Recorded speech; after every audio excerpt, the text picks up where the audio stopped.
আলু পুরি ডাল পুরি তো আমরা সবাই খেয়েছি, কিন্তু ডিম পুরি কি খেয়েছি? যদি না খেয়ে থাকি এই রেসিপিটা তাহলে আজকে আপনার জন্য। প্রথমে আমি একটি পাত্রে নিয়ে নিলাম 1.5 কাপ ময়দা।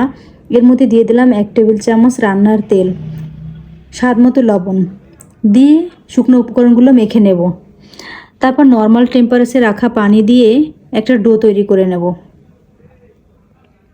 ডোটা রেস্টে রেখে দিলাম 20 মিনিট। অন্য একটি পাত্রে আমি 1 টেবিল চামচ তেল গরম করে নিলাম। দিয়ে দিলাম হাফ কাপ পেঁয়াজ কুচি, এর মধ্যে দিয়ে দিলাম হাফ চামচ জিরা গুঁড়া, হাফ চামচ চিলি ফ্লেক্স দিয়ে এটাকে নেড়েচেড়ে একটা ডিম এর মধ্যে দিয়ে দিলাম। ডিমটা দিয়ে আমি এটাকে ভেজে নেব। এবার যে ডোটা রেখেছি ওখান থেকে ছোট ছোট লেচি কেটে পুরি আকারে শেপ দিয়ে নিলাম। পুরটা এভাবে করে দিয়ে পুরির মধ্যে দিয়ে দিলাম, দিয়ে সবগুলো রেডি করলাম। হালকা তেল দিয়ে এক একটা পুরি আমি বেলে নেব। অন্য একটি পাত্রে আমি তেল গরম করে নিয়েছি। তেলটা গরম হয়ে আসলে আস্তে আস্তে পুরিগুলো দিয়ে দিলাম।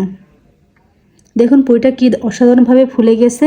আপনারা চাইলে এই রেসিপিতে একবার ট্রাই করতে পারেন।